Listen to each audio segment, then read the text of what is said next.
This video is not fake news and is for all the people who are worried about the COVID-19 coronavirus. I did a lot of research and found a remedy to everyone's fear, and the remedy is in numbers, because numbers don't lie. Let's start with how many people are sick right now. 80,000.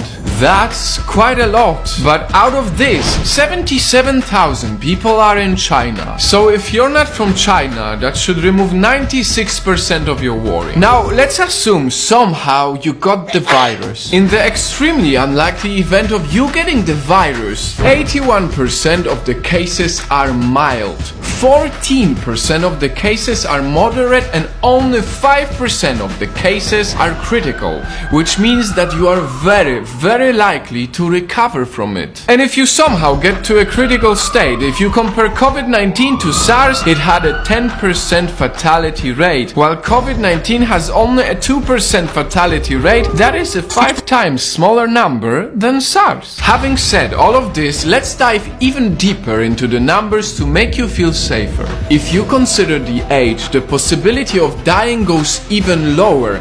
The death rate for people under 50 years old is only 0.2%. 0.2%. Everyone should know these numbers so that they see that the majority of people actually recover from COVID-19. This knowledge is essential so that less people worry. If you are under 50 years old and not living in China, you are much more likely to win the lottery, which is 1 in a 45 million chance, than actually dying from the virus.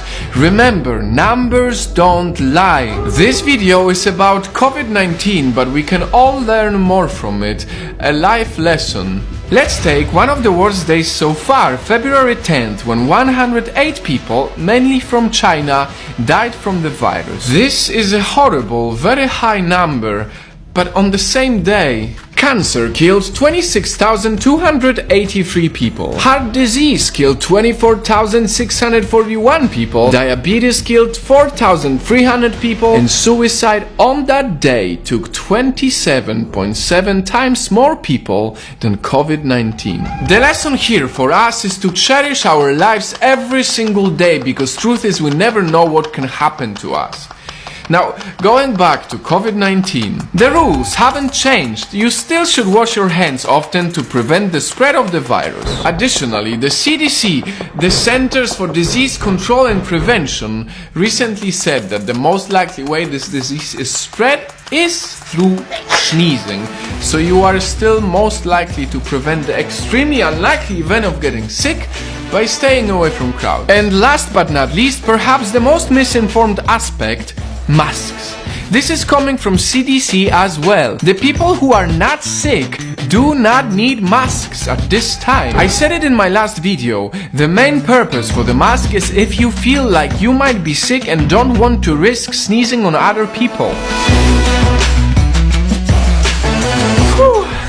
I did a lot of research. This is a lot of facts and numbers, but they are important. As of 24th of February, there is no reason to panic. If there's anything we can do is to use COVID-19 as a reminder to care for our lives always, and not only when we're afraid. Because a bad diet, driving while drunk, or smoking is thousands of times worse than any coronavirus.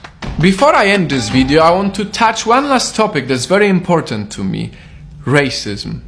A lot of people are using COVID-19 as an excuse to be racist against Chinese people, and it shouldn't be like that. It's not okay. We should not judge a whole nation based on an event like this. Racism sucks, and we need to all come together to not only battle the virus, the fake news and the panic, but also racism. So that a few months from now, when hopefully everyone is safe and we have the virus under control, we will all be able to say that we did our absolute best to fight the virus and not fight each other.